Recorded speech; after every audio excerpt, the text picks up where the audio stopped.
भाई इंसान अपनी गाड़ी की सर्विस करवाना भी नहीं भूलता, अपने घर की साफ सफाई करना भी नहीं भूलता, यहाँ तक कि अपने जूतों तक की सफाई करना भी नहीं भूलता, लेकिन अपने शरीर की सफाई वो कब करता है? आप सोच रहे होंगे कि भाई हम नहाते धोते तो रोज हैं, तो सफाई तो हो ही जाती है। मैं बाहर की सफाई की बात नहीं कर रहा, मैं भीतर की सफाई की बात कर रहा हूँ, पेट की सफाई की बात कर रहा हूँ। भाई वाघ भट्ट जी ने आयुर्वेदा में लिखा है कि 99% बीमारियां पेट से पैदा होती हैं। चलिए पहले ये समझ लेते हैं कि हमारे पेट से बीमारियां पैदा कैसे होती हैं, और तभी हम समझ पाएंगे कि फिर उस पेट को साफ कैसे करना है।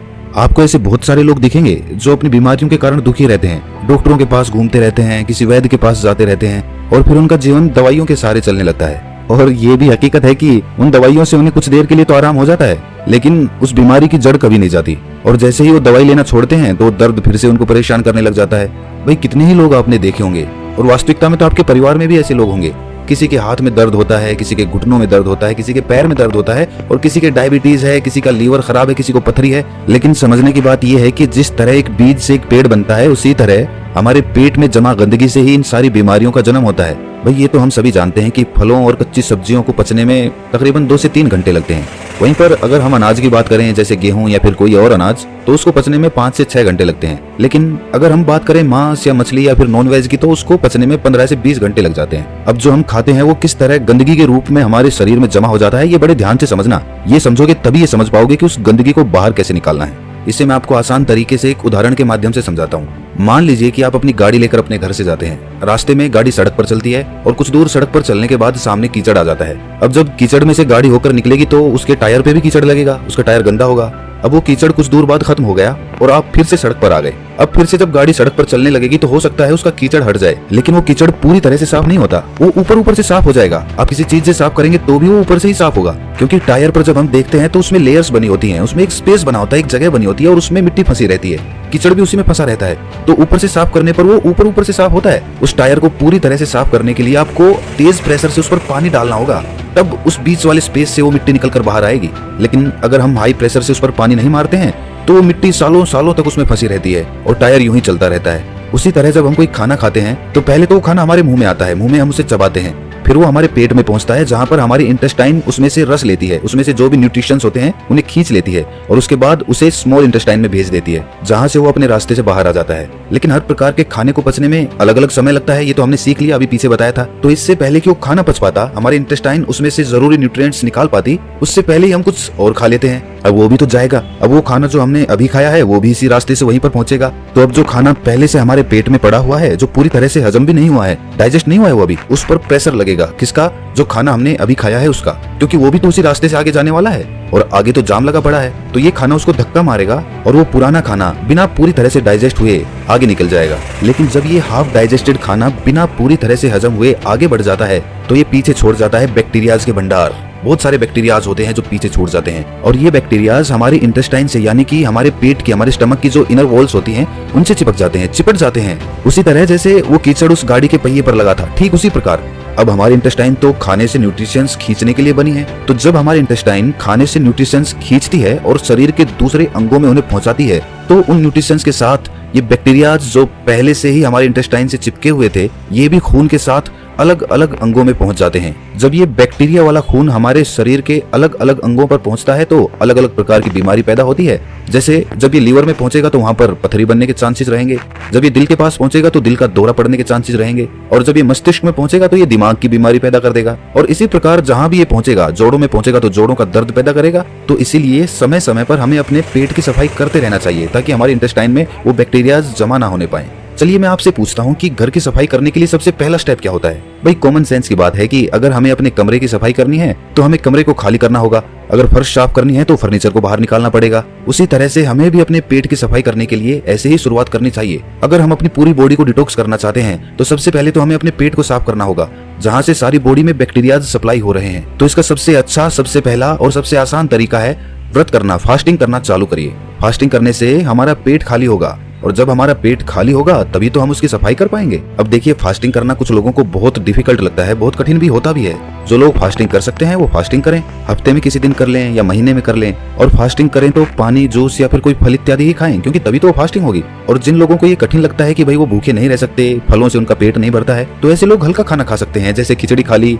जब आप इस तरह का कोई व्रत करते हैं तो जाहिर सी बात है आपका पेट तो खाली ही रहेगा। और जब आपकी बॉडी को विटामिन या फिर न्यूट्रिएंट्स चाहिए होंगे तो वो आपके इंटेस्टाइन के पास इन्फॉर्मेशन भेजेंगे कि भाई आगे न्यूट्रिशंस की जरूरत है, सप्लाई चाहिए, हमें जल्दी से दो। और इंटेस्टाइन के पास तो कुछ है ही नहीं, वो देगा क्या? तो जो बैक्टीरियाज इंटेस्टाइन पे पहले से चिपके होते हैं, खून उन्हीं को लेकर उन अंगों के पास पहुंच जाता है और इस तरीके से वो इंटेस्टाइन यानी कि हमारे पेट की वो इनर वॉल्स साफ हो जाती हैं, उन पर से बैक्टीरिया हट जाता है। लेकिन अब वो बैक्टीरियाज हमारे खून में मौजूद हैं, तो अपने खून में से वो बैक्टीरियाज निकालने के लिए आपको पसीने निकालने चाहिए। आप जितने पसीने निकालेंगे उतना ही आपका खून डिटॉक्स होता जाएगा। जो हमारी स्किन में छोटे छोटे पोर्स होते हैं ना, जहाँ से पसीना बाहर आता है, तो उस पसीने के साथ जो हमारे खून में जो अनवांटेड मटेरियल्स होते हैं वो भी बाहर आ जाते हैं। लेकिन एक बात सच बताना, आप में से बहुत सारे लोग ना सोचते तो होंगे कि कल से हम अच्छा रूटीन बनाएंगे, डेली एक्सरसाइज करेंगे, अच्छा खाना खाएंगे और अपने शरीर का ख्याल रखेंगे। लेकिन अगली सुबह आते ही आप भूल जाते हो, फिर से वही रूटीन, फिर से लेट उठना, फिर से ऑफिस में जाना और फिर से आकर उसी तरह से रात में लेट सोना। देखिए, इसमें गलती इंसान की नहीं होती, इंसान का रूटीन ही ऐसा हो गया है। वो कभी रात की ड्यूटी करता है तो कभी दिन की ड्यूटी करता है, तो इस तरीके से उसका कोई रूटीन फिक्स हो ही नहीं पाता और वो अंदर ही अंदर अपने मन में निराश होता चला जाता है। भाई किस तरह से एक्सरसाइज स्टार्ट करोगे? टाइम तो मिलता ही नहीं तुम्हें, कैसे अपना ख्याल रखोगे बताओ मुझे।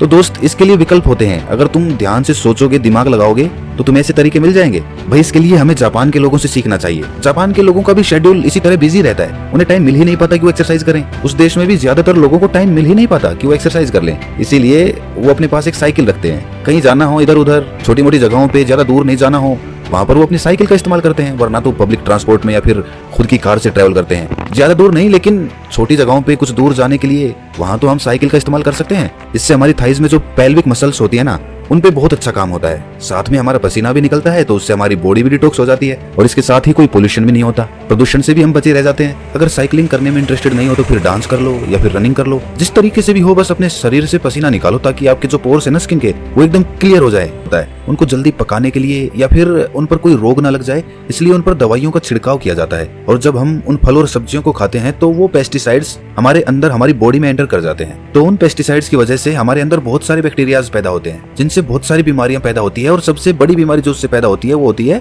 कॉन्स्टिपेशन की। कुछ लोगों को हमेशा कॉन्स्टिपेशन रहता है, वो जब भी सुबह बाथरूम में जाते हैं तो उनका पेट अच्छे से साफ ही नहीं होता। इसकी वजह से वो पूरे दिन परेशान रहते हैं, स्ट्रेस में रहते हैं, कुछ भी अच्छा नहीं लगता, कुछ खाने का मन नहीं करता, भूख नहीं लगती। तो उन लोगों के लिए त्रिफला चूर्ण सबसे अच्छी औषधि मानी जाती है। त्रिफला के नाम से ही पता चलता है कि ये 3 फलों से मिलकर बना होता है। आंवला और हरड़ त्रिफला चूर्ण के मेन कंपोनेंट्स होते हैं। आंवला में विटामिन सी होता है, फाइबर होता है, और वहीं पर हरड़ एक बहुत अच्छा एंटीबैक्टीरियल होता है। जिस दिन आप सुबह सुबह नींबू पानी नहीं पीने वाले, उस दिन आप त्रिफला चूर्ण का सेवन करें।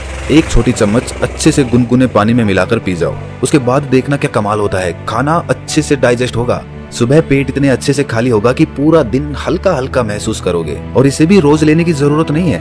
भाई एक हफ्ता आपने नींबू का पानी ले लिया, फिर किसी दूसरे हफ्ते आपने त्रिफला चूर्ण का सेवन कर लिया। इस तरह अल्टरनेट तरीके से इनका इस्तेमाल करना है। कहीं पता चले कि आप नींबू पानी भी पी रहे हैं और साथ में त्रिफला चूर्ण का भी सेवन कर रहे हैं, ऐसा मत करना।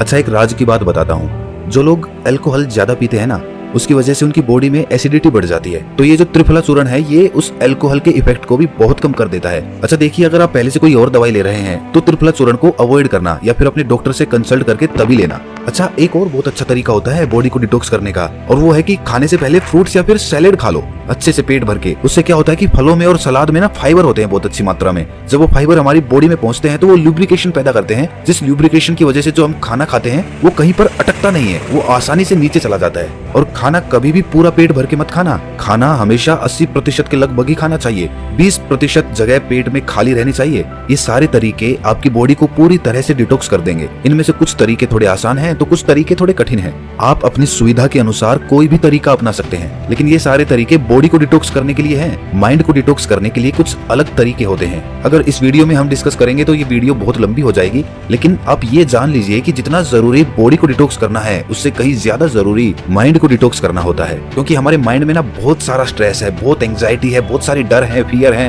ईर्ष्या है, जलन है, द्वेष है, पता नहीं किस किस तरह के इमोशंस हमारे दिमाग के अंदर भरे पड़े हैं, जो कभी खाली ही नहीं होते, जो वहीं पर अटके रह जाते हैं और हमें हमेशा परेशान करते रहते हैं, नई नई बीमारियों को पैदा करते रहते हैं। उससे मानसिक बीमारियां बहुत सारी पैदा होती हैं। डिप्रेशन हो जाता है, हमेशा दुखी रहना, खोया खोया रहना, समाज से कटके रहना, किसी से मिलना जुलना नहीं, कॉन्फिडेंस कम हो जाना, अपने एक्सप्रेशन दूसरों के सामने एक्सप्रेस ना कर पाना, ये सारी प्रॉब्लम्स माइंड डिटॉक्स